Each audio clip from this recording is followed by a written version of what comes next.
The poison burned down my throat like liquid fire, and I watched my stepmother's satisfied smile through tears of agony. "Such a shame about Lady Eleanor's accident," she murmured to the gathered nobles, her voice dripping with false sympathy. "Though perhaps it's for the best. A girl of such loose morals has no place in polite society." The irony wasn't lost on me. Even as my vision darkened and my lungs seized, I could hear the whispers spreading through the ballroom like wildfire. Whore, adulteress, disgrace. All lies she'd spent months carefully planting, and now she was watering them with my blood. But this time, I was ready for her. This time, I had lived through this exact moment before. As Lord Commander Blackthorn approached our table, his steel-gray eyes assessing the dying girl before him, I forced my lips into what I hoped looked like a pain-stricken smile. The royal spymaster had come, just as I remembered, drawn by the whispers of scandal and the scent of deception that clung to me like expensive perfume. "Fascinating," he murmured, crouching beside my chair as my stepmother continued her performance of grief. "Tell me, my lady, what do you see when you look at death?" Through my carefully controlled breathing, shallow enough to seem labored, steady enough to stay conscious, I met his gaze. In my previous life, I had been too terrified, too genuine in my dying to answer. This time, I whispered exactly what I knew he wanted to hear. "I see opportunity." His smile was sharp as a blade, and I knew I had him. The antidote I'd taken an hour before the ball was already coursing through my veins, counteracting the belladonna she'd slipped into my wine. My stepmother, dear sweet Vivian, had always been predictable in her methods. Always poison, always at public events, always with the same self-righteous justification that she was protecting the family honor. She had no idea that her stepdaughter had died once before, 23 years old and broken, only to wake up in her 16-year-old body with 23 years of memories intact. She had no idea that every cruel word, every calculated humiliation, every carefully orchestrated accident had been seared into my mind like brands. Most importantly, she had no idea that this time I wasn't fighting her. This time I was using her. "Call the healers!" Lord Commander Blackthorn barked, though his eyes never left mine. "Lady Eleanor must be saved." He leaned closer, his voice dropping to a whisper only I could hear. "If you survive this, girl, come find me. The crown has need of someone with your particular circumstances." As the healers rushed forward and my stepmother wailed about the terrible tragedy, I closed my eyes and let myself smile. Phase 1 was complete. The memories came in waves, always when I least expected them. Lying in my recovery bed 3 days later, staring at the familiar water stain on my chamber ceiling, I was pulled back to that other life. The life where I had been naive enough to believe that love and truth would eventually win. I had been 17 in my previous life when father remarried. Vivian Ashworth arrived like a golden sunrise, beautiful and charming, and everything my grief-stricken father needed after mother's death. She was only 10 years older than me, young enough to be a companion, mature enough to be a guiding hand. I had wanted so desperately for her to love me. What a fool I had been. Within a month of their wedding, the subtle campaign began. A word here, a sigh there, a perfectly timed witness to my inappropriate behavior. Vivian was an artist with reputation, sculpting lies with the patience of a master craftsman. She would plant evidence of secret lovers, love letters written in my hand but not by my mind, silken scarves left in suspicious places, carefully orchestrated discoveries that always happened to occur when the most influential gossips were present.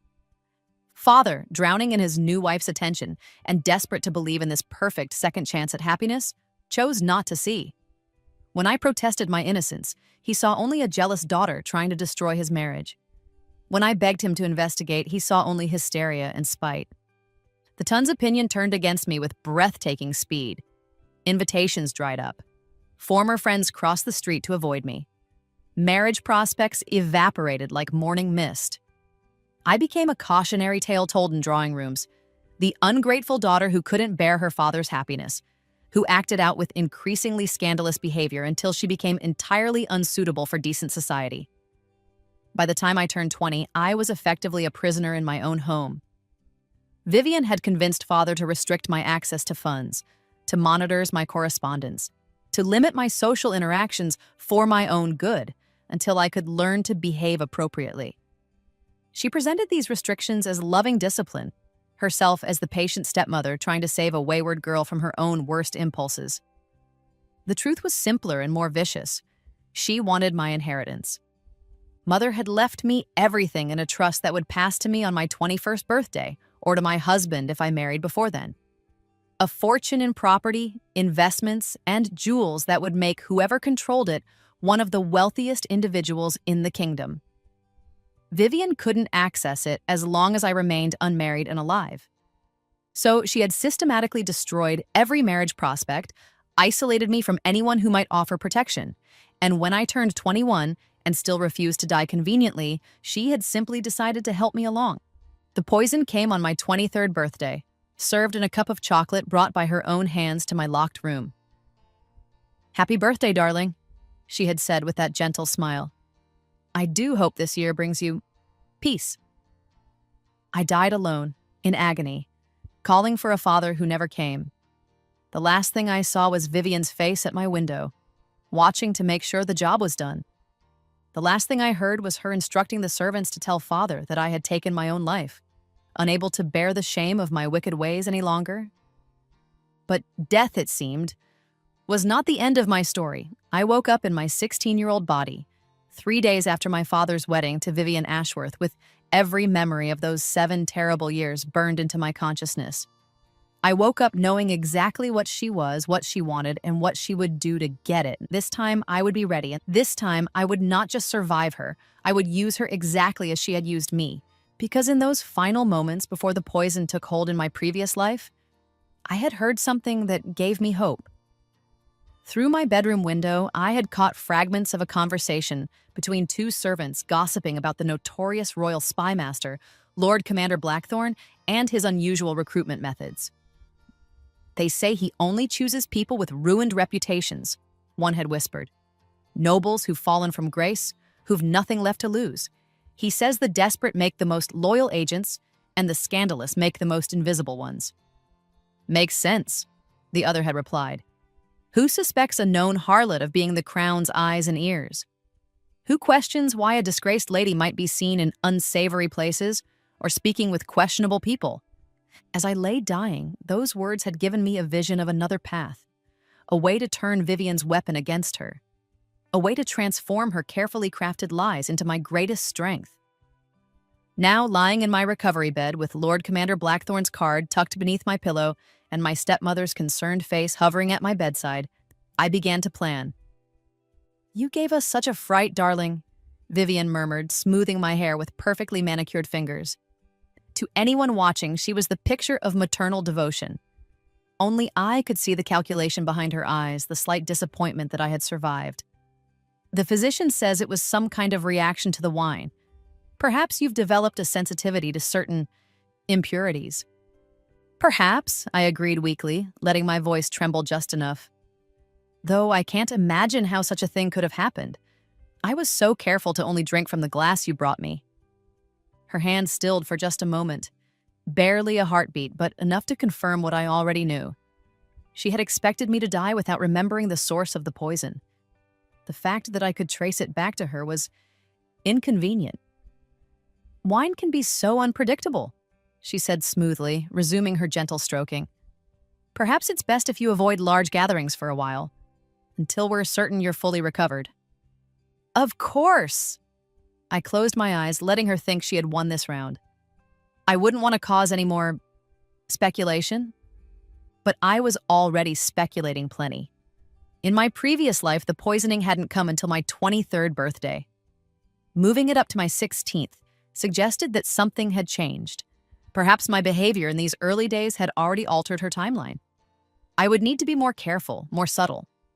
I would need to let her think she was still winning, right up until the moment I destroyed her completely. Over the following weeks, I watched Vivian begin her campaign with the appreciation of someone who truly understood her artistry. She was magnificent in her subtlety, a master manipulator who could have taught lessons to the greatest political minds of our age. A whispered concern to Lady Pemberton about my increasingly erratic behavior following the poisoning incident. a carefully staged discovery of a love letter, written in my hand but not by me, I was certain, hidden in the library where the Duke of Westmore's son was known to study. A strategic tear in her drawing room, lamenting to her friends about how difficult it was to guide a young girl through such trying circumstances. Each calculated move designed to build the narrative of Eleanor Ashworth Hartwell as a troubled, scandalous, dangerous young woman who could not be trusted in polite society. And this time, I helped her. When she arranged for Lord Pemberton's second son to accidentally encounter me in a compromising position in the garden, she had drugged my tea just enough to make me dizzy and confused, then positioned me in a torn dress near the fountain where young men often walked. I didn't protest my innocence with the desperate hysteria I had shown in my previous life. Instead, I smiled mysteriously and said nothing at all. When she presented father with evidence of secret correspondence with unsuitable men, love letters written in my hand that I had certainly never written, I didn't weep and beg him to believe me. Instead, I looked him straight in the eye and said, "A woman must have her secrets, father. Surely you understand that." When the whispers began in earnest and the invitations stopped coming, I didn't retreat to my room in shame and despair. Instead, I began to go out alone, something no proper lady would ever do, walking through the market squares and common districts where my ruined reputation would be more intriguing than shocking. Each action I took only confirmed what everyone was already beginning to believe, that Lady Eleanor had indeed fallen from grace, and that she was not only unrepentant, but seemed to be embracing her wickedness with disturbing enthusiasm. Vivian was delighted, father was mortified, society was scandalized, and Lord Commander Blackthorn was watching. I knew he was watching because I had begun to notice the shadows that followed me on my walks, the subtle changes in the crowds around me, the way certain conversations would pause when I passed. The royal spymaster was having me observed just as I had hoped he would. 3 months after the poisoning incident, as autumn began to paint the leaves golden and my reputation lay in tatters around me like fallen petals, I received the invitation I had been waiting for. "Lady Eleanor," the note read in elegant script, "I believe we have much to discuss.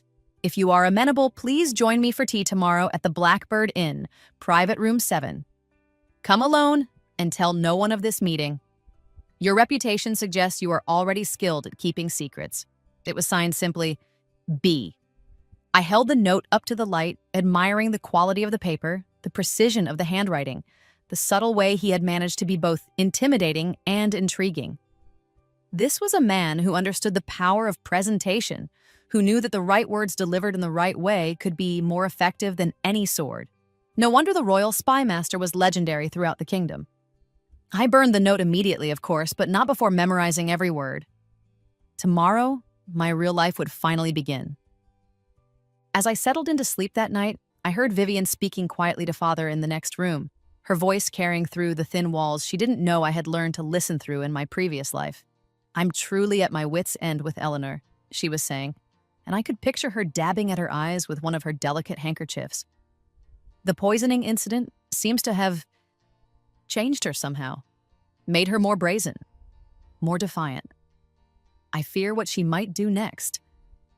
"Perhaps," father replied heavily. "It's time we considered more permanent arrangements. A convent, perhaps, or one of those discreet institutions that specialize in difficult cases." "Oh, my darling," Vivian breathed.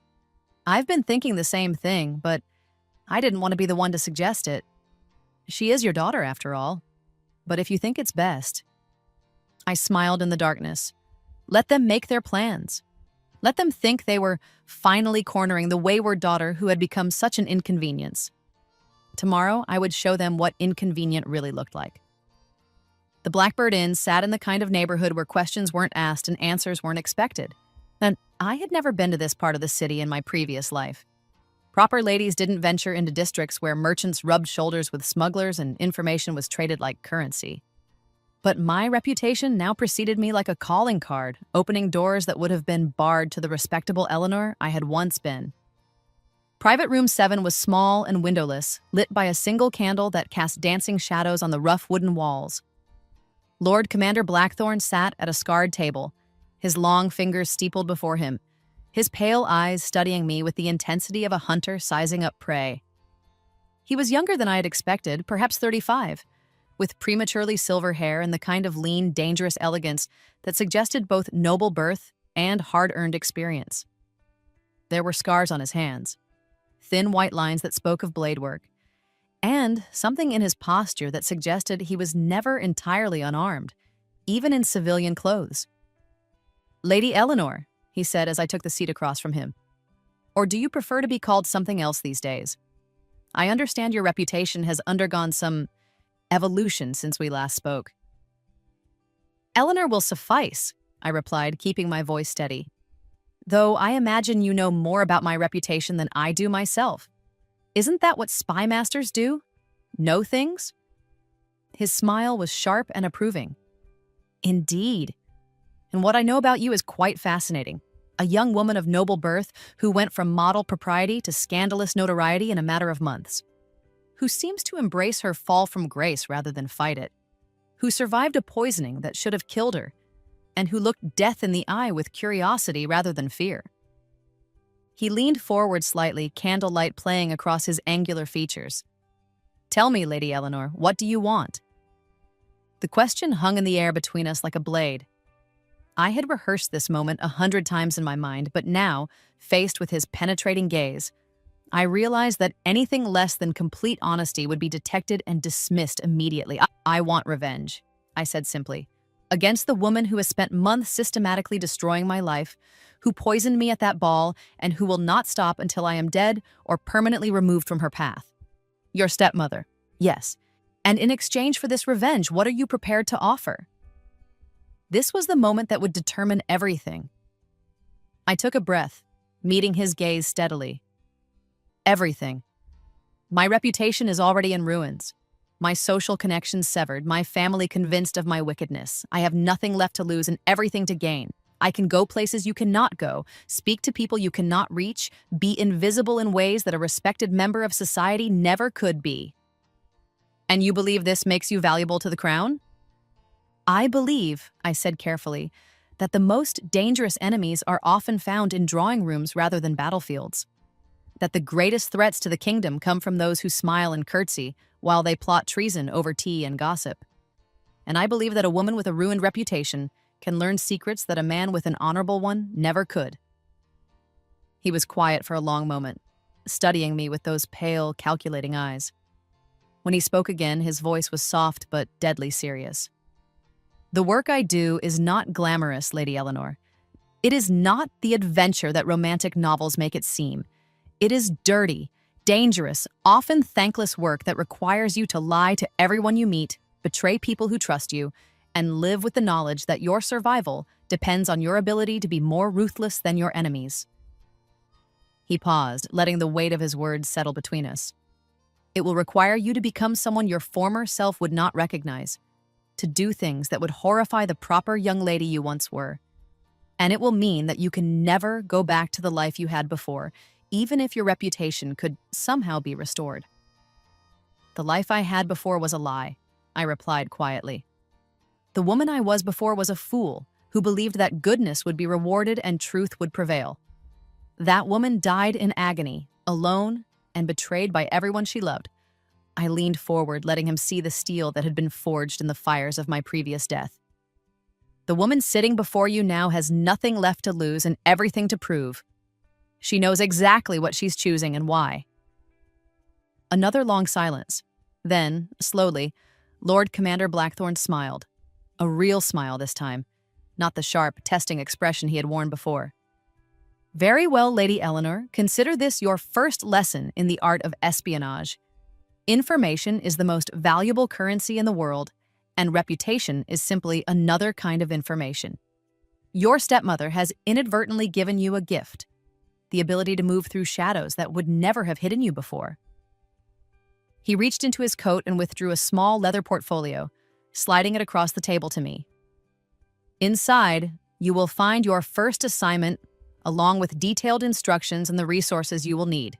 Study them carefully, memorize everything, then burn the documents.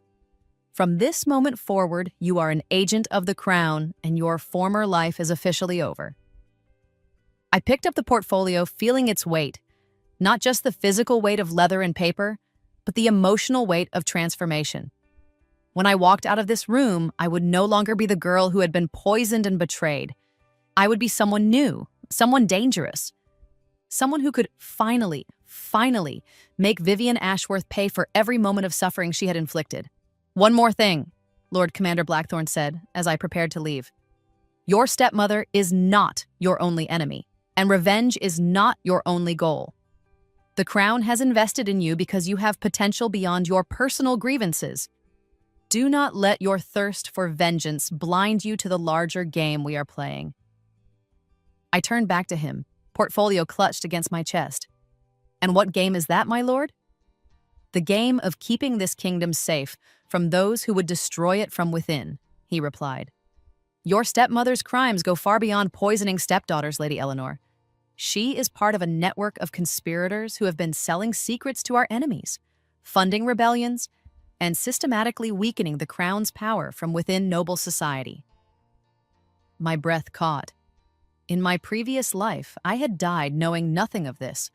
I had thought Vivian's only crime was greed, her only goal my inheritance. But if she was part of something larger, something treasonous, "She killed me for my money," I said slowly. "But she's betraying the kingdom for what?" "Power," he replied simply. "The kind of power that comes from being on the winning side when a government falls. Your inheritance was just one small part of a much larger plan."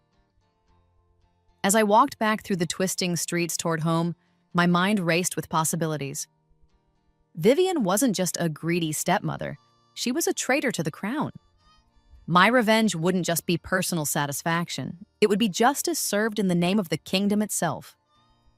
The portfolio in my hands contained the tools I would need to destroy her completely.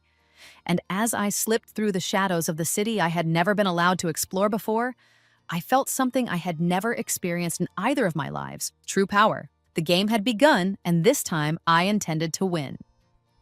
My first assignment was elegant in its simplicity.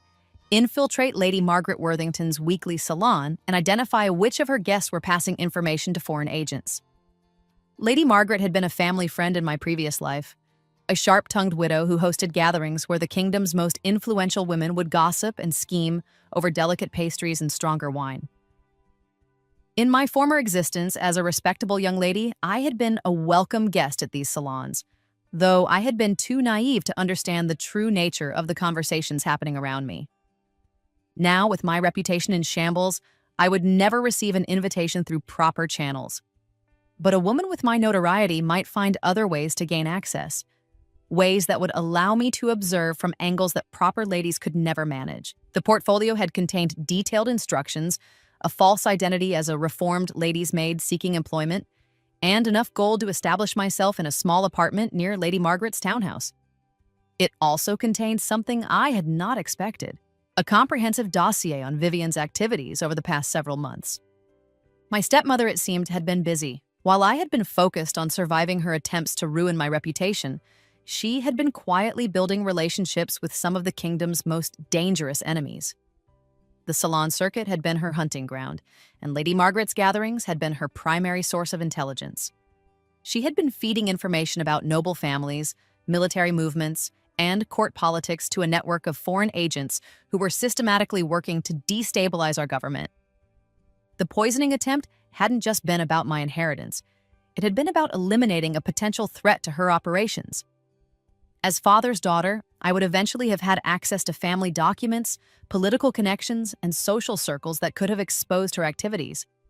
Better to remove me entirely than risk discovery. Reading through the evidence that Lord Commander Blackthorne's agents had gathered, I felt a cold fury settle in my chest. My death in the previous timeline hadn't been just personal, it had been treason. This time, I would make sure the kingdom knew exactly what Vivian Ashworth truly was. The transformation into my new identity took 3 weeks of careful preparation. Mary Fletcher was a woman with a checkered past, a former lady's maid who had been dismissed for allegedly conducting an affair with her employer's husband. She was seeking employment with a household that wouldn't ask too many questions about her references, and she was willing to work for considerably less than her skills were worth. I dyed my auburn hair a mousy brown, learned to alter my posture and accent to suggest lower birth, and practiced the kind of invisible servitude that would let me move through Lady Margaret's house like a ghost. The hardest part was training myself to defer and apologize, to make myself small and unobtrusive. Everything I had been raised never to do. But the skills came surprisingly naturally.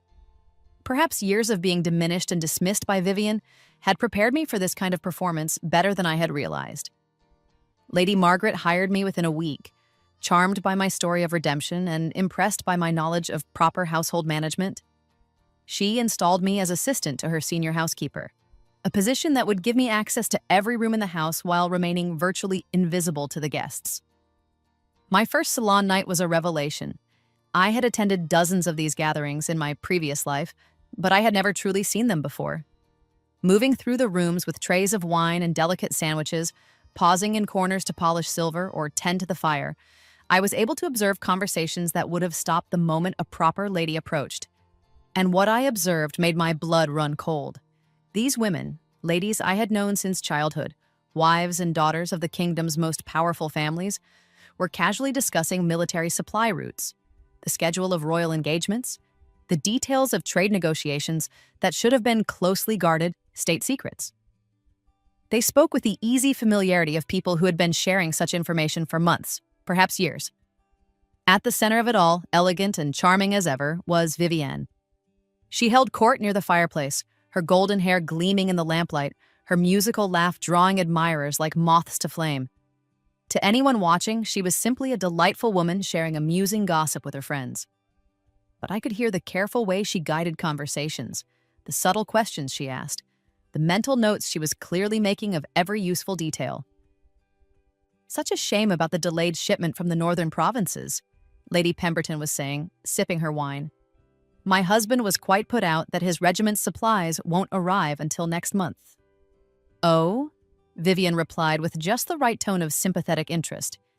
I do hope it won't affect their readiness for the spring exercises. Dreadfully inconvenient timing, Lady Pemberton agreed, especially with the tensions at the eastern border requiring so many men to be reassigned. I nearly dropped my tray. The eastern border deployment was supposed to be classified military information, known only to the highest levels of command. Yet here was Lady Pemberton discussing it as casually as she might comment on the weather, and Vivian filing away every detail. As the evening progressed, I witnessed similar exchanges throughout the room. The Duchess of Fairhaven mentioned concerns about the Crown's debt negotiations with foreign banks. Lady Westmore shared worries about her son's diplomatic mission to the southern kingdoms. Mrs. Hamilton discussed her husband's frustrations with the new maritime security protocols. Each piece of information was small, seemingly innocent when shared among friends. But together, they formed a detailed picture of the kingdom's vulnerabilities, military capabilities, and strategic concerns. Information that would be incredibly valuable to our enemies. And at the center of it all, conducting this orchestra of treason with the skill of a master musician, was the woman who had murdered me in my previous life. By the time the evening ended and I had retreated to my small servants' quarters, my hands were shaking with rage.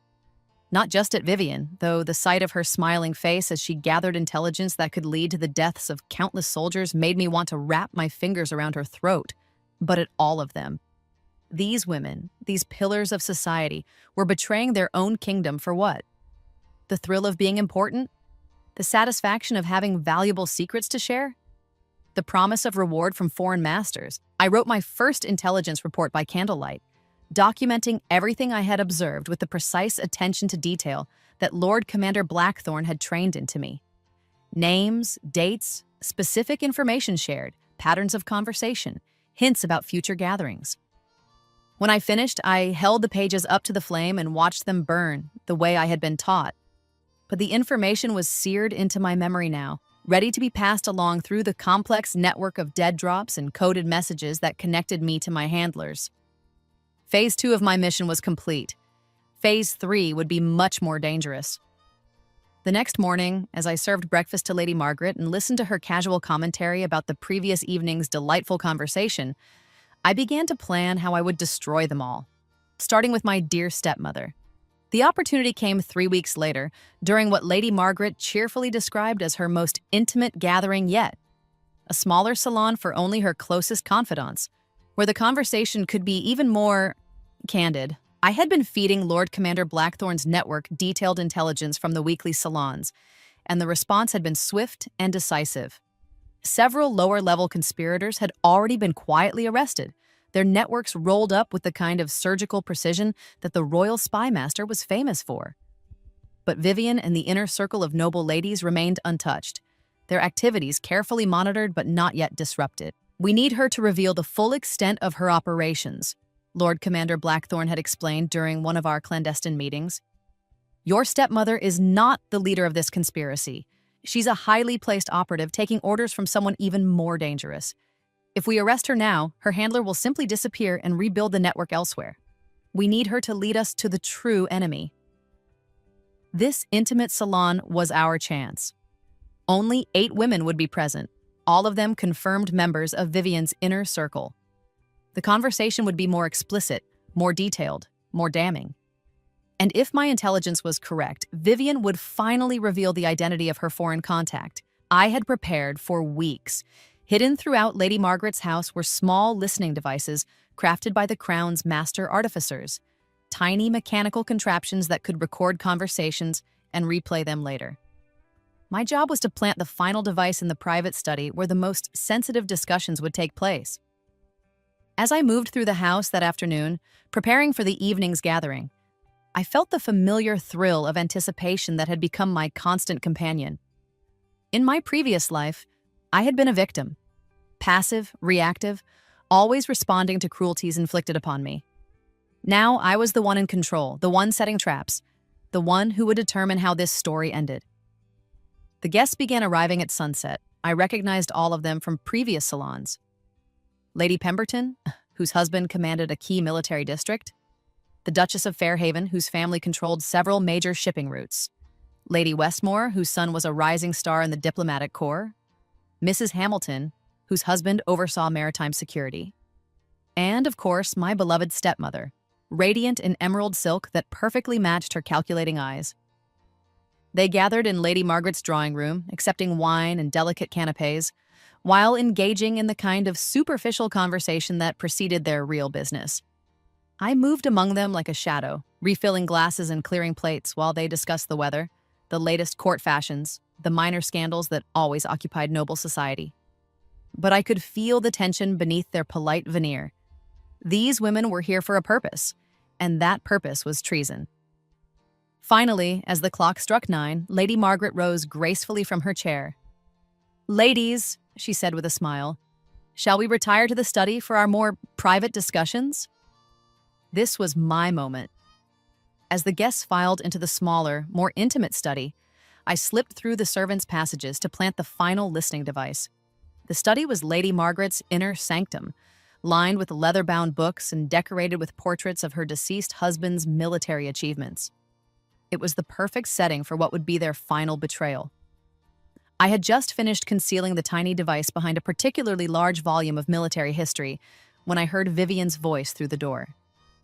"Before we begin," she was saying, "I have some concerning news about my stepdaughter."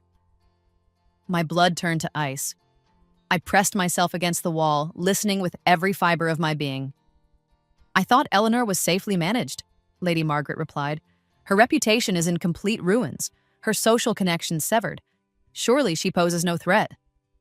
"That's what I assumed," Vivian said, and I could hear the frown in her voice.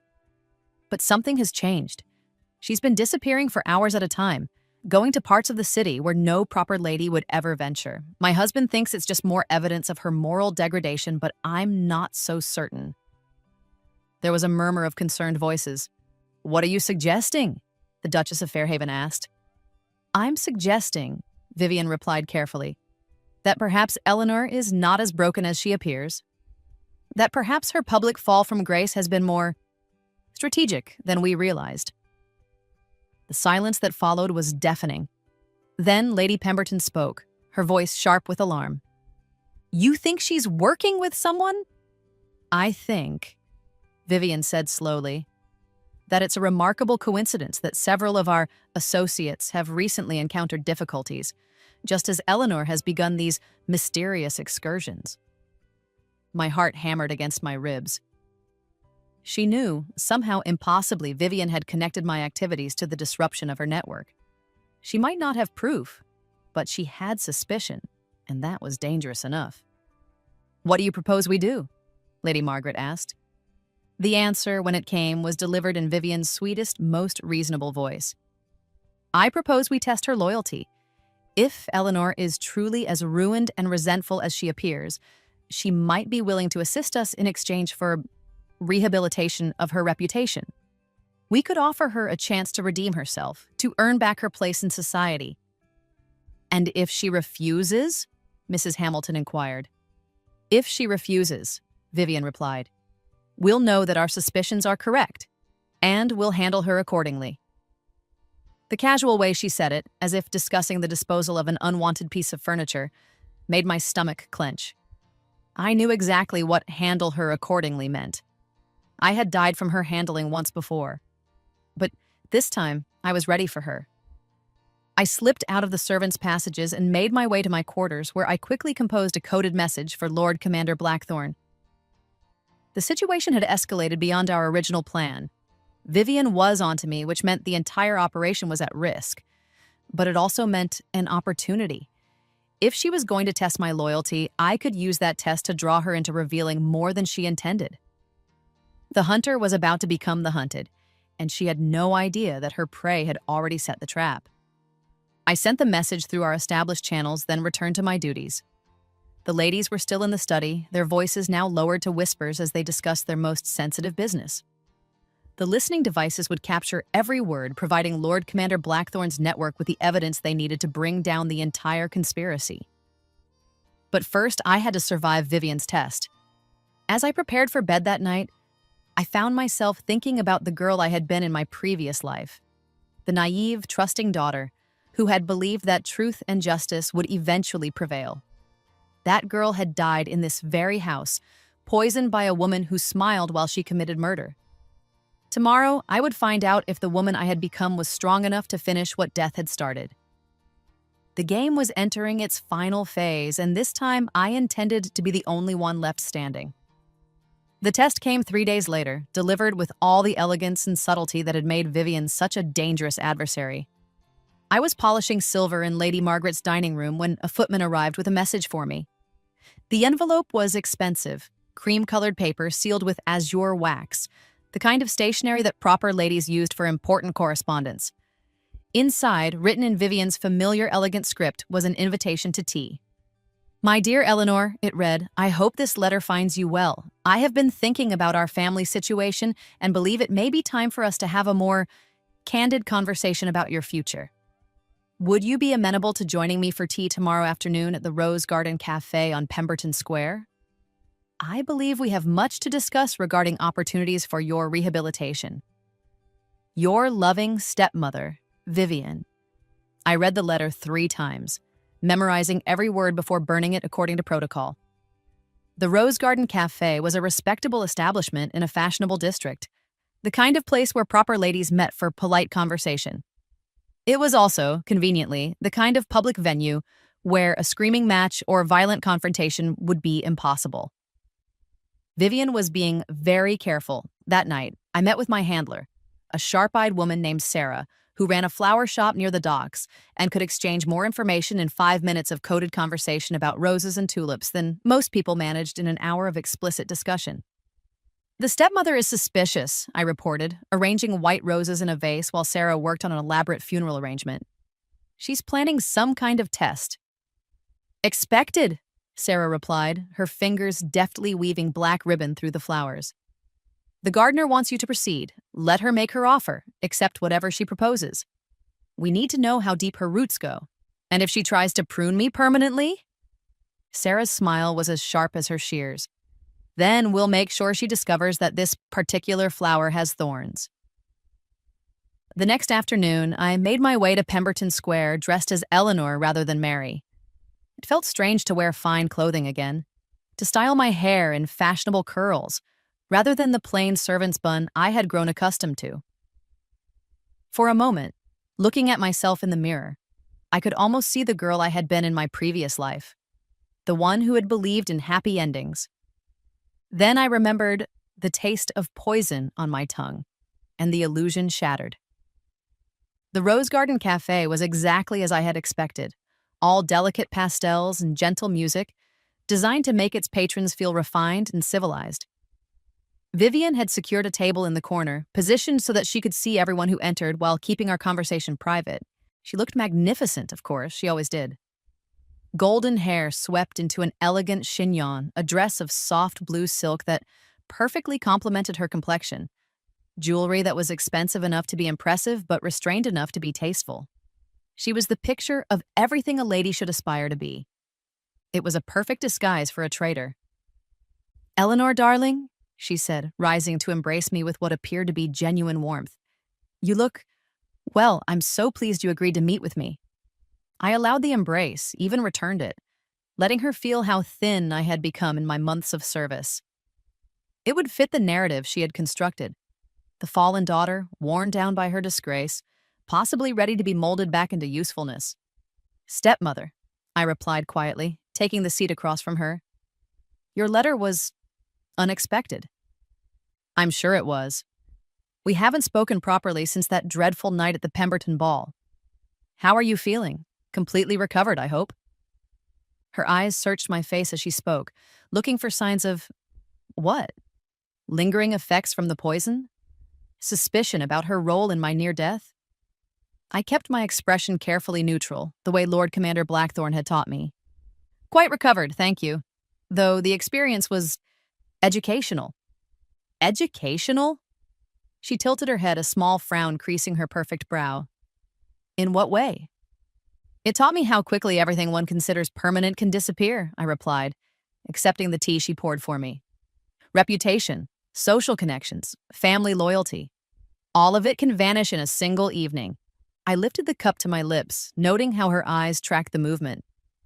In my previous life, this would have been the moment of my death, the trusting sip that delivered poison to my system. Now, I drank carefully, alert for any unusual taste or sensation. The tea was perfectly normal. Apparently, public assassination was not part of today's agenda. "Yes," Vivian said softly. "I imagine it has been a difficult adjustment. But perhaps it's also been an opportunity for growth, for developing a more realistic understanding of how the world truly works." "And how does the world truly work, stepmother?" She leaned forward slightly, her voice dropping to a more intimate tone. "It works, my dear, through alliances, through understanding that survival requires more than virtue and good intentions. The strong prosper not because they are morally superior, but because they are practical enough to seize opportunities when they arise." I set down my teacup and met her gaze directly.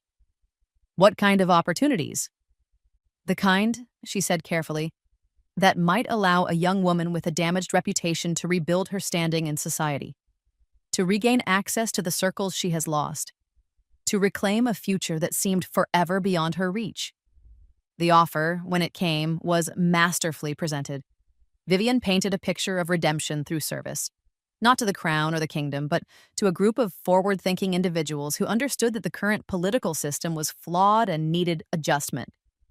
"Change is coming, Eleanor," she said, her eyes bright with conviction. "The old ways of thinking, the old structures of power, they're crumbling. Those who recognize this reality and position themselves accordingly will thrive in the new order. Those who cling to outdated notions of loyalty and tradition will be swept away."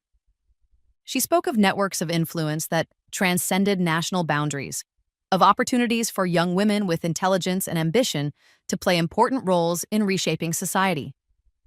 She painted herself and her associates not as traitors, but as visionaries working to create a better world.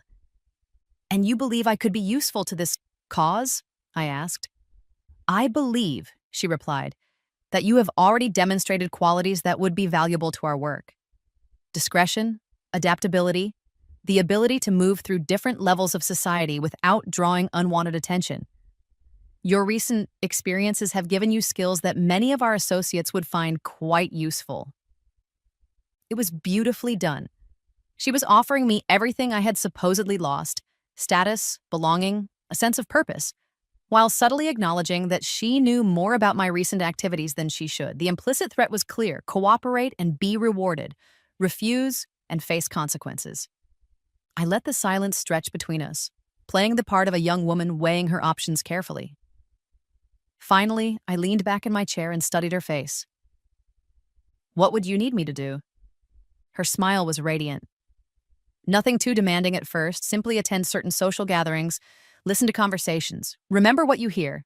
Your unique social position would allow you to access information that others in our network cannot reach. You want me to spy on people. I want you, she said gently, to help us understand the true state of affairs in our society, to identify problems before they become crises, to serve the greater good, rather than the narrow interests of a failing system. I nodded slowly as if considering her words, and in return, your past indiscretions will be recontextualized. Arrangements will be made to restore your reputation gradually. The right marriages will become possible again. Your future will be secured. It was a lie, of course. I would never be allowed to live long enough to enjoy this promised rehabilitation. Once I had served their purposes, I would suffer another convenient accident or suicide that removed any risk of exposure. But I played my part, letting hope and gratitude shine in my eyes as I reached across the table to clasp her hands. Thank you, I whispered. I had feared that I would never have a chance to make things right. Oh, my dear child, she murmured, squeezing my fingers with what appeared to be genuine affection. Everyone deserves a second chance. I'm so pleased that you're ready to take yours. As we parted company outside the cafe, she pressed a small piece of paper into my palm. Your first assignment, she said softly. Read it when you're alone, memorize the details, then destroy it. And Eleanor, I'm proud of you for making this choice. Your father will be so pleased when he learns of your reformation. I walked back toward my lodgings with the paper burning like a coal in my pocket, my mind racing with the implications of what had just occurred. Vivian had recruited me into her network of traitors, which meant I was now positioned to identify every member of her conspiracy from the inside. But it also meant I was in more danger than ever. She would be watching me closely, testing my loyalty, looking for any sign that I was not what I appeared to be. In my room that night, I unfolded the paper she had given me. It contained instructions for attending a small gathering the following week, a book club meeting where young ladies would discuss literature while their conversations were carefully monitored for useful intelligence. At the bottom of the page, in Vivian's elegant script, was a single line that made my blood run cold.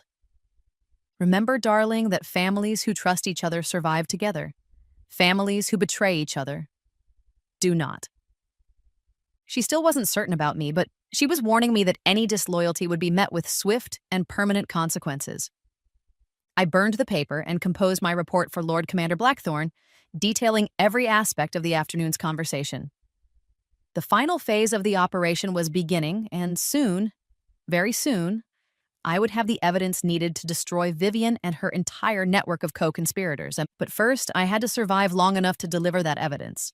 In my previous life, I had died believing that justice was impossible, that evil would triumph because good people were too naive to fight effectively.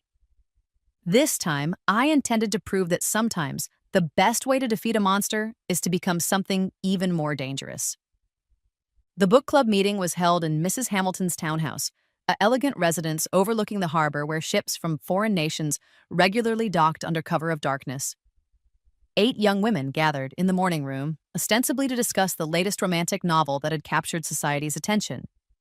In reality, we were there to be evaluated as potential intelligence assets. I recognized most of the other attendees, daughters of military officers, diplomatic families, and merchant houses with access to sensitive information. All of them had been carefully selected for their potential usefulness, their desperation for social advancement, or their susceptibility to ideological manipulation. Mrs. Hamilton, our hostess, was a woman in her 50s with steel gray hair and the kind of sharp intelligence that made her dangerous to underestimate.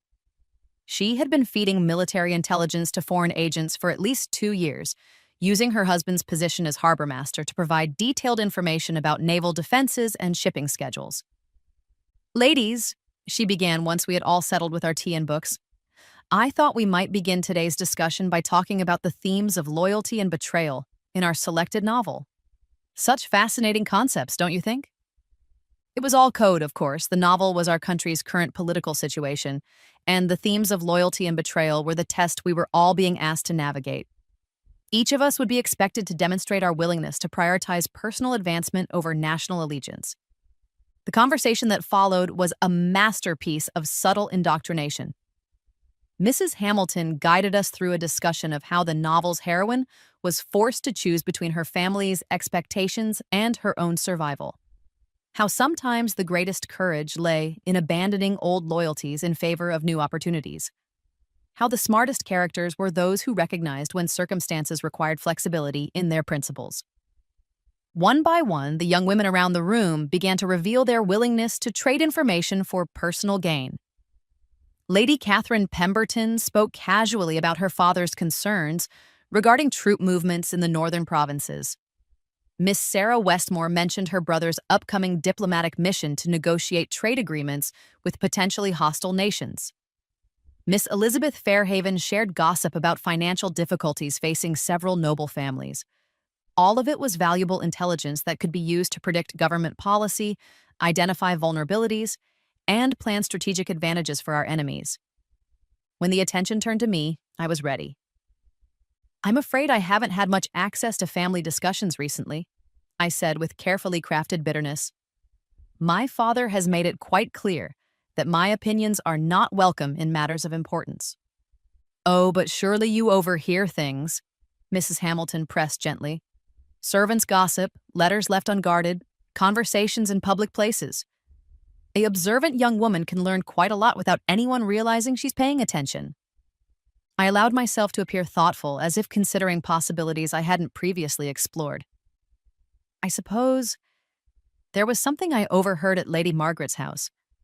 One of her guests was discussing some kind of delay in military supply shipments. It seemed to be causing quite a bit of concern. It was information I had already passed along to my real handlers, intelligence, that had been carefully selected to appear valuable, while actually revealing nothing that our enemies didn't already know." But Mrs. Hamilton's eyes lit up with interest. "How very observant of you, Miss Eleanor. That kind of attention to detail could be quite valuable to the right people." The meeting continued for another hour, with Mrs. Hamilton gradually revealing more about the nature of their literary discussions and the benefits that came with being part of their exclusive group. By the time I left, I had been provisionally accepted into the inner circle of Vivian's conspiracy. I had also gathered enough evidence to hang every woman in that room for treason. That evening, I made my way to the flower shop where Sarah was waiting with news from Lord Commander Blackthorne.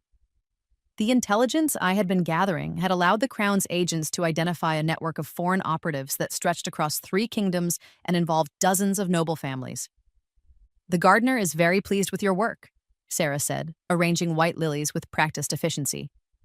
"The evidence you've provided has exceeded all expectations. We now have enough information to dismantle their entire organization."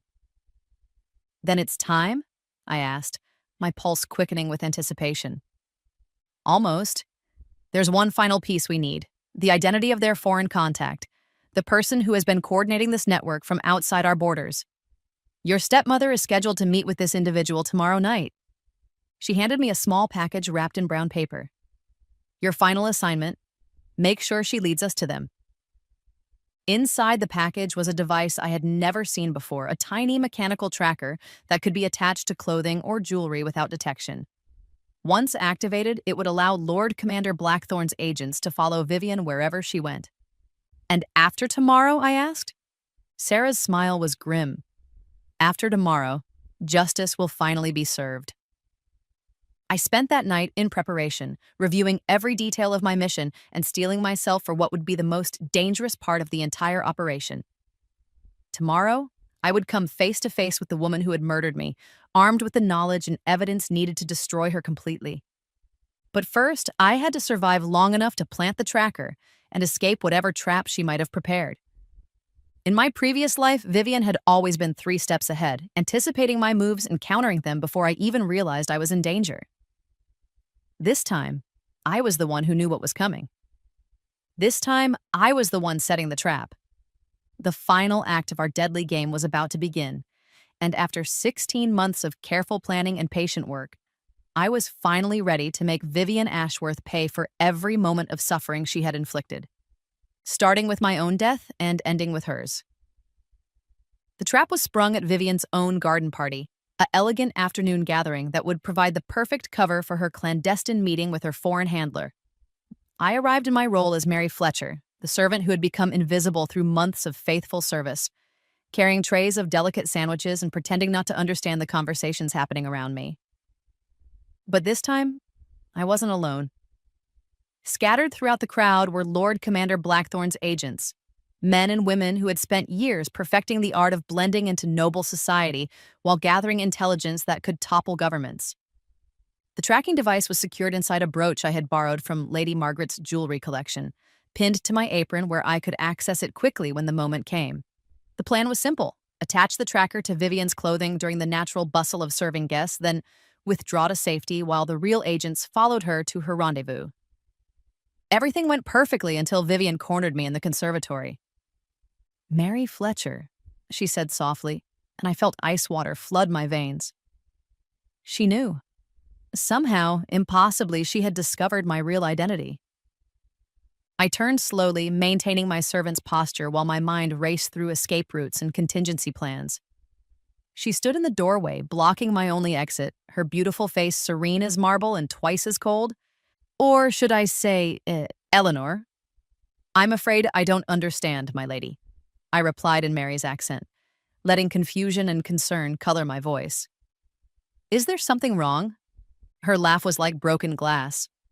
"Oh, my dear stepdaughter, you really are quite talented. For months you had me convinced that you were exactly what you appeared to be, a fallen woman, broken by scandal, reduced to menial labor. But then I began to notice certain inconsistencies." She moved closer, her silk skirts rustling against the exotic plants that lined the conservatory walls. A servant who knew too much about noble society, who could read Latin inscriptions on family portraits, who unconsciously corrected guests' grammar in 3 different languages. My heart hammered against my ribs, but I kept my voice steady.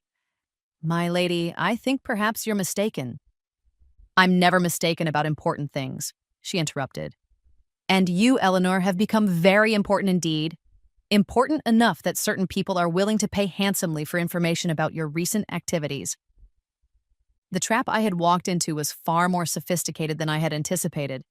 This wasn't just about Vivian discovering my deception. She had been using me to feed false information to my handlers, turning my own mission against the Crown's intelligence network. "How long have you known?" I asked, abandoning Mary Fletcher's accent for my own voice. "Since the morning after our tea at the Rose Garden Cafe," she replied. "Did you really think I wouldn't investigate before trusting you with sensitive information?" A few discreet inquiries revealed that Lady Margaret's newest servant had appeared in her household just days after my stepdaughter began her mysterious disappearances. She reached into her reticule and withdrew a small pistol, its silver barrel gleaming in the afternoon sunlight that filtered through the conservatory's glass ceiling. "But I must admit, I'm impressed. You've shown remarkable initiative for someone who was supposed to be safely dead by now. That poison should have killed you at the Pemberton Ball, you know. I was quite surprised when you survived." "Not as surprised as I was," I replied, slowly moving my hand toward the brooch that contained the tracking device. "If I was going to die, I would make sure Lord Commander Blackthorn's agents could still follow her to the meeting with her foreign contact." "Oh, I wouldn't do that if I were you," Vivian said pleasantly, and I froze. "The device you're reaching for has already been disabled, along with whatever other clever little gadgets your handlers provided." My blood turned to ice. She hadn't just discovered my identity, she had compromised the entire operation. You see, Eleanor, the problem with playing games is that sometimes you discover other people have been playing longer than you have. Your royal spymaster isn't the only one with a network of agents embedded in noble society. The implications of her words hit me like a physical blow. The information I had been gathering, the intelligence I had passed along to my handlers, the evidence I thought I had accumulated, all of it could be compromised. All of it could be part of a larger deception designed to feed false information to the Crown while protecting the real conspiracy. "The meeting tonight," I said slowly. "It's a trap." "Very good, yes. Your handlers will be following me to what they believe is a clandestine rendezvous with my foreign contact. Instead, They'll be walking into an ambush that will eliminate Lord Commander Blackthorn's most effective agents in a single stroke. She smiled at the expression on my face. Did you really think you were the only one capable of playing a long game, darling? I've been planning this particular gambit for years. The conservatory door opened behind her, and I felt my last hope die as Lord Commander Blackthorn himself stepped into the room. But instead of the relief I had expected to feel at his arrival, I felt only crushing despair. Because he wasn't here to rescue me, he was here as her ally. Lady Eleanor, he said, with that same sharp smile I remembered from our first meeting. What an absolute pleasure to finally drop the pretense. You've led us on quite a chase, though I must admit the experience has been educational. My knees nearly buckled as the full scope of the betrayal became clear. The royal spymaster himself was part of the conspiracy. Everything I had believed about serving the crown, about working for justice, about protecting the kingdom, all of it had been lies. You're wondering how deep this goes, Blackthorn continued, reading my expression with practiced ease. The answer is deeper than you could possibly imagine. The network you thought you were infiltrating, we built it. The intelligence you thought you were gathering, we fed it to you. The mission you thought you were completing, it was designed from the beginning to identify and eliminate the crown's most loyal agents. Vivian nodded approvingly. You see, darling, the kingdom's current leadership has become problematic. Too rigid, too traditional, too unwilling to adapt to changing circumstances. A new approach is needed, and that requires removing certain obstacles. Like loyal spies, I said numbly. Like loyal spies, Blackthorn agreed. Your handlers believe they're following your stepmother to a crucial meeting tonight. Instead, they'll be walking into a carefully prepared kill zone. By tomorrow morning, the Crown's intelligence network will be permanently compromised. I closed my eyes, thinking of Sarah and the other agents who had trusted me, who had guided me, who were about to die because I had led them into this trap. In trying to avenge my own death, I had condemned dozens of innocent people. But here's what I find most fascinating about this entire situation, Vivian continued, her voice taking on that tone of sweet reasonableness that had always preceded her worst cruelties.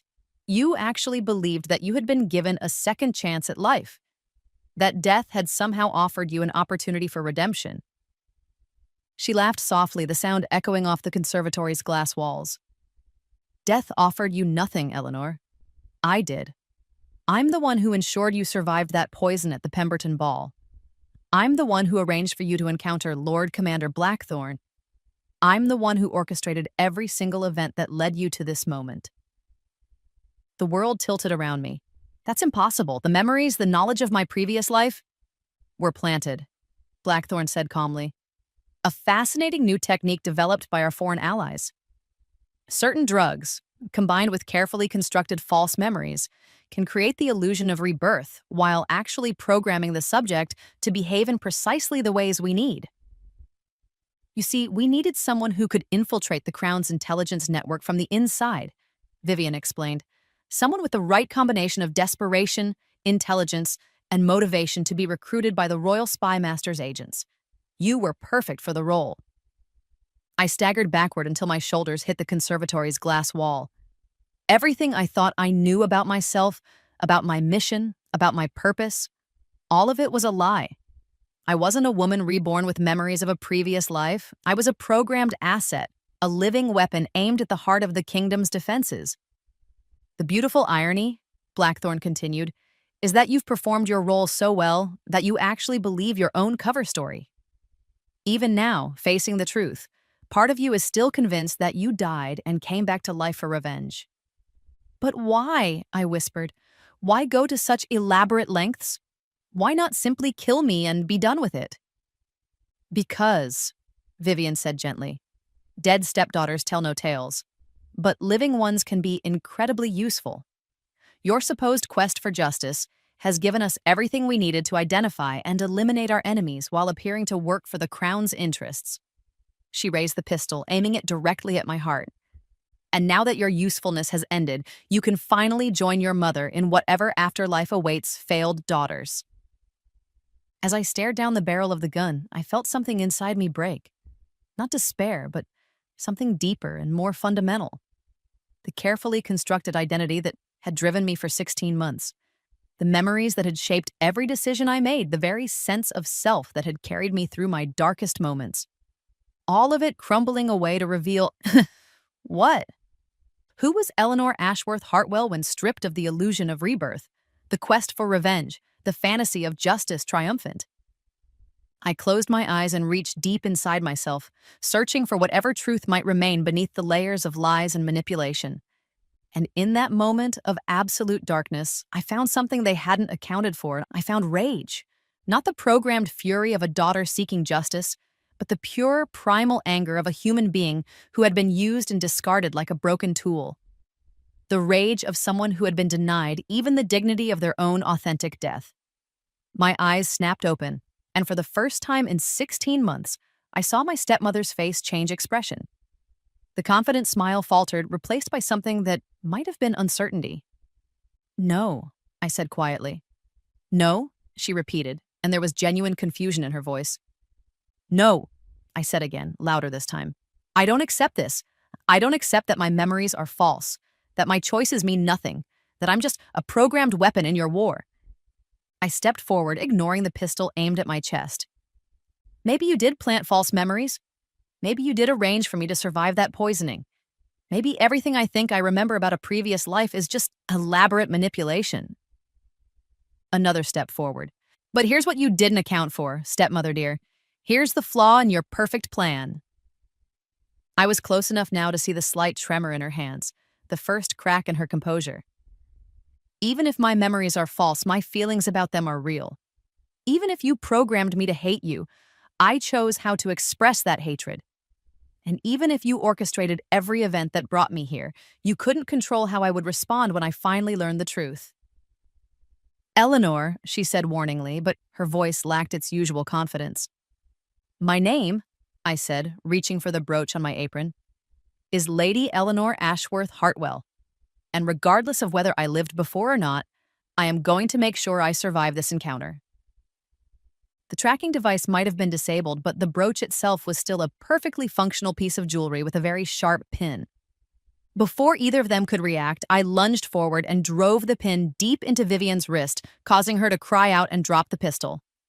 As Blackthorn moved to intercept me, I grabbed one of the heavy clay pots from the conservatory shelving and swung it at his head with every ounce of strength I possessed. He dropped like a stone. I snatched up Vivian's fallen pistol and backed toward the conservatory's rear exit, keeping both of them in sight as Vivian clutched her bleeding wrist and Blackthorn groaned on the floor. "This isn't over," Vivian snarled, her beautiful face twisted with fury. "You have no idea how many people are involved in this conspiracy. Kill us, and 10 others will take our place. The kingdom is already lost, Eleanor. You're just too naive to see it." "Maybe," I replied, reaching behind me for the door handle. "But at least I'll die knowing that I chose my own ending." I stepped backward into the garden, then turned and ran as fast as I could toward the front of the estate, where other guests were still enjoying their elegant afternoon party, blissfully unaware that treason and murder were being planned in their hostess's conservatory. Behind me, I could hear shouts and commotion as Vivian and Blackthorn recovered enough to begin pursuit. But I had something they didn't expect. Genuine desperation born of authentic choice rather than programmed behavior. Whether my memories were real or false, whether I was truly reborn or simply manipulated, one thing was certain. I was not going to let their conspiracy succeed, even if it killed me. Again, I burst through the front doors of Vivian's townhouse like a woman possessed, the stolen pistol clutched in my trembling hands as I searched frantically for help among the startled party guests. Lords and ladies in their finest afternoon attire turned to stare at the wild-eyed servant girl who had apparently lost her mind, their conversations dying in shocked whispers. "Someone must send word to the palace immediately," I called out, my voice carrying across the manicured lawn where dozens of the kingdom's most influential citizens had gathered for delicate conversation and stronger wine. "There is a plot against the crown." The reaction was immediate and telling. Several guests stepped forward with expressions of concern while others, too many others, exchanged meaningful glances and began moving toward the exits with suspicious haste. Lord Pemberton, whose wife I knew to be part of Vivian's inner circle, approached me with his hands raised in a gesture of calm authority. "Now, young woman, I think perhaps you've had some kind of episode. Why don't you come with me and we'll sort this out quietly? But I had spent 16 months learning to read people, to detect deception, to identify enemies hiding behind friendly faces. Lord Pemberton's concern was as false as his wife's patriotism. "Stay back," I warned, raising the pistol. "I know who you are, what you've done, all of you." My gaze swept across the crowd, picking out the faces I had memorized from Vivian's salons. "Lady Pemberton, Mrs. Hamilton, the Duchess of Fairhaven, you're all traitors to the crown." The accusation hit the gathering like a thunderbolt. Innocent guests gasped and stepped away from those I had named, while the guilty parties themselves went pale with shock at being exposed so publicly. "She's clearly delusional," Lady Pemberton said quickly, but her voice shook with more than indignation. "The poor girl has obviously suffered some kind of mental collapse." "Have I?" I laughed bitterly, keeping the pistol trained on the crowd while I backed toward the street. "Then explain why your husband just tried to detain me instead of listening to my warning. Explain why half of you are trying to leave instead of demanding details about this supposed plot." More guests were fleeing now, abandoning all pretense of innocence in their haste to escape, before official attention could be drawn to the gathering. But others remained, and I could see calculation behind their eyes as they realized that I represented a threat that needed to be eliminated immediately. "The girl is clearly armed and dangerous," Lord Pemberton announced to the remaining crowd. "For everyone's safety, we must restrain her before she causes harm." Several men began moving toward me with the coordinated precision of people who had worked together before. I was outnumbered, outmaneuvered, and rapidly running out of options. That was when the first shot rang out. The bullet struck the ground near Lord Pemberton's feet, causing him to leap backward with a very undignified yelp. Everyone froze, searching for the source of the gunfire, and I felt a surge of desperate hope as I saw figures moving through the garden toward us. But my hope died as I recognized the newcomers. They weren't Crown agents come to my rescue. They were more of Vivian's allies, armed and ready to eliminate any witnesses to the afternoon's revelations. "Lower your weapon, Miss Eleanor," called a voice I recognized as belonging to Captain Morrison, supposedly a loyal military officer, but clearly another member of the conspiracy. "You're surrounded. Surrender now, and we might allow you to live long enough to explain your accusations." I looked around the circle of enemies closing in on me, weighing my options. The pistol held 6 shots, and there were at least a dozen armed conspirators moving into position. Even if I could fight my way out, which seemed impossible, where could I go? If Lord Commander Blackthorne himself was compromised, how many other officials were part of this network? That was when I heard the sound of approaching hoofbeats. A column of royal guards came thundering down the street, their armor gleaming in the afternoon sun, their weapons already drawn. At their head rode a figure I recognized from court ceremonies, General Whitmore, the king's personal military advisor and one of the few men in the kingdom whose loyalty had never been questioned. "By order of His Majesty," General Whitmore bellowed as his men surrounded the estate, "all persons present are to remain exactly where they are. This gathering is under investigation for suspected treason against the crown." The effect was instantaneous. Several of the conspirators tried to run, only to be cut down by the guards' crossbow bolts. Others dropped their weapons and raised their hands in surrender, apparently deciding that cooperation might offer better odds of survival than resistance. But Captain Morrison and his men opened fire, and the elegant garden party dissolved into chaos and bloodshed. I threw myself behind an ornamental fountain as bullets flew overhead, clutching the pistol and trying to make sense of what was happening. How had General Whitmore known to come here? How had he learned about the conspiracy? And most importantly, could I trust him? Or was this just another layer of deception in Vivian's elaborate plan? "Lady Eleanor," General Whitmore's voice cut through the sound of gunfire. "If you can hear me, stay down. We've come to extract you." Extract me? That suggested they had been specifically looking for me, which meant someone had sent them, but who? And how had they known where to find me? The answer came as the firing began to die down and I heard familiar footsteps approaching my hiding place. "My lady," Sarah's voice was cautious but unmistakably real. "Are you hurt?" I looked up to see the woman who had been my handler during my months as a spy, her flower shop owner's apron replaced by the practical leather armor of a royal guard. Her face was grim, but relieved as she extended a hand to help me up. Sarah? I stared at her in confusion. But how? I thought you were walking into an ambush tonight. We were, she agreed. But fortunately, we had a guardian angel watching over us. Someone who had been monitoring the situation and chose to warn us at the crucial moment.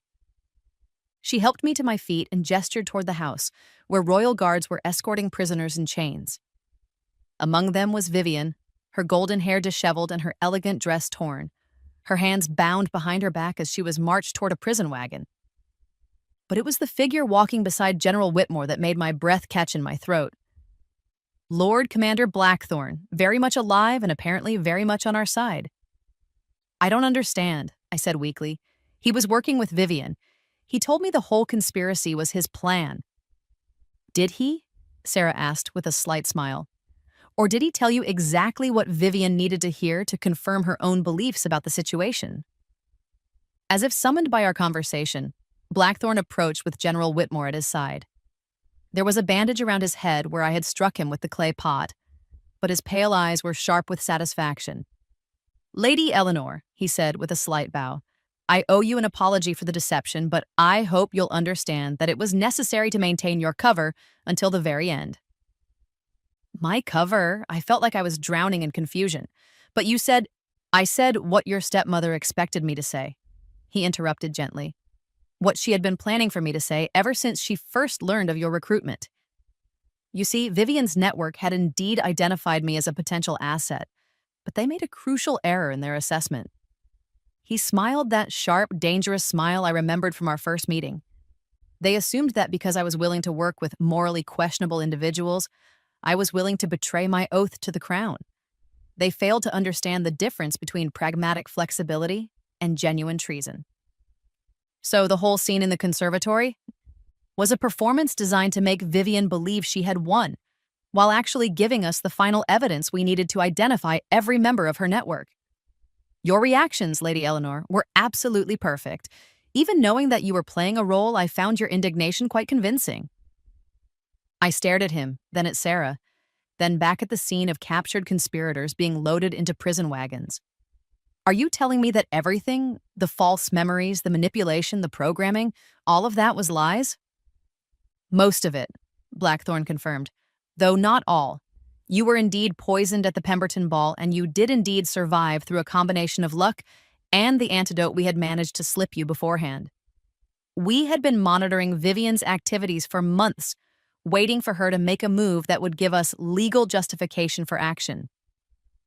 But the memories of my previous life are absolutely real, he said firmly. You did die from poison on your 23rd birthday. You did wake up in your 16-year-old body with full knowledge of future events. What Vivian told you about false memories and programming was her own deception, designed to break your spirit at the crucial moment. The relief that flooded through me was so intense that my legs nearly gave out. Sarah caught my arm, steadying me as I struggled to process what I was being told.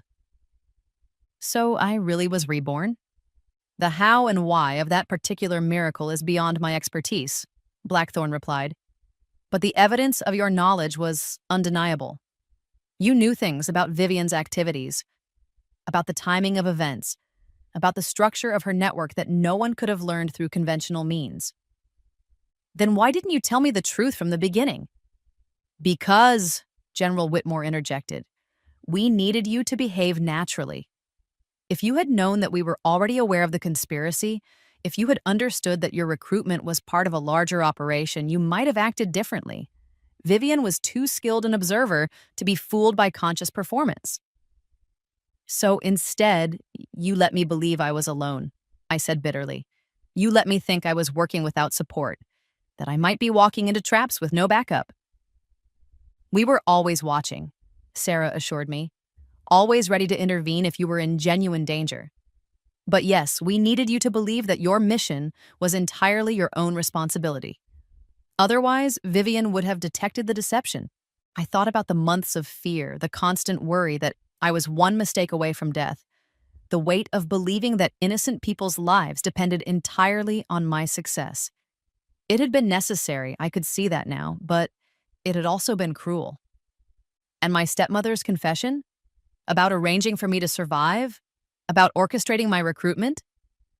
Pure fiction, Blackthorn said with satisfaction, designed to make you despair at the moment of victory, to break your will so completely that you would surrender without further resistance.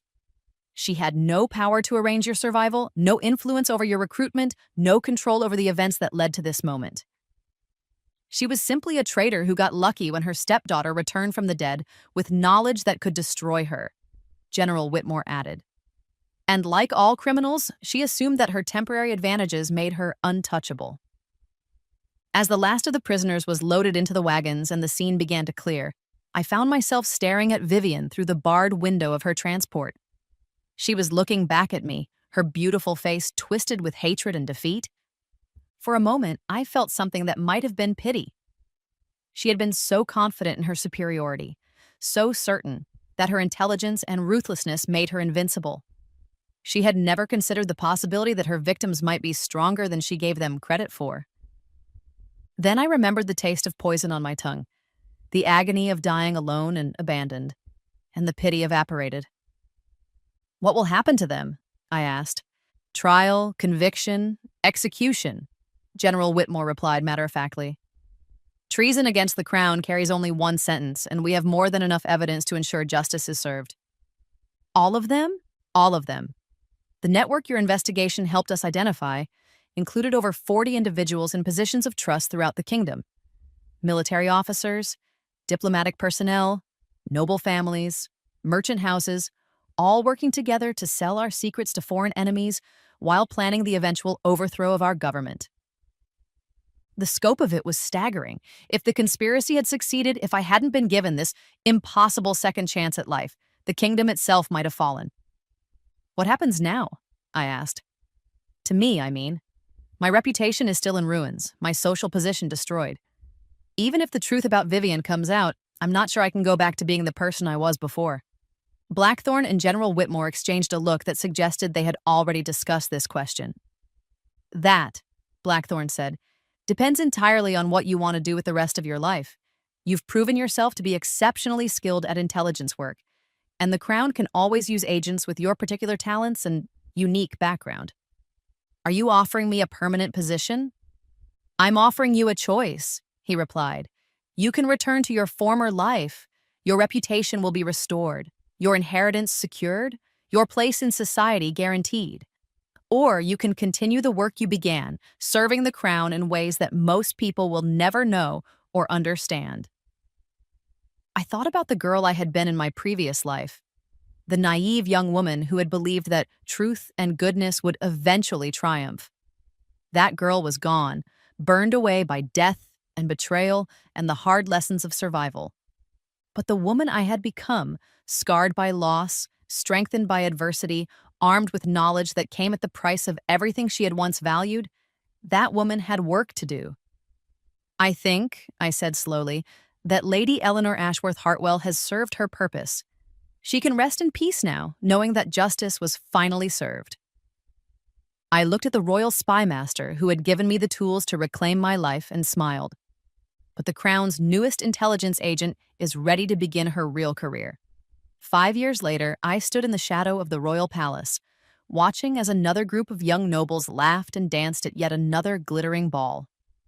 They had no idea that their kingdom's safety depended on people like me, people who moved through shadows, who gathered secrets, who did the work that proper ladies and gentlemen would never soil their hands with. My name was Maria Blackwood now, and my official position was as a minor clerk in the Treasury Department. In reality, I was one of Lord Commander Blackthorn's most effective deep-cover agents, specializing in infiltrating conspiracies that targeted the crown from within noble society. The work was exactly as difficult and thankless as he had warned me it would be. I had lied to countless people, betrayed individuals who had shown me kindness, lived with the constant knowledge that a single mistake could mean death or worse. I had done things that the naive girl I had once been would have found horrifying, and I had never been happier, because every mission completed was another threat eliminated. Every conspiracy exposed was another group of innocents saved. Every traitor brought to justice was another step toward the kind of kingdom where young women didn't have to die from their stepmother's ambitions. Vivian had been executed 3 years ago, along with most of her co-conspirators. Her trial had been a sensation that had rocked noble society to its foundations, exposing the depths of corruption that had spread through the kingdom's highest levels.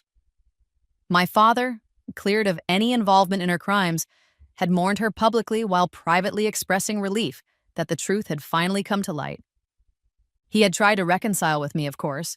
The official story was that Lady Eleanor had been working undercover for the crown all along, that her apparent disgrace had been an elaborate deception designed to infiltrate enemy networks.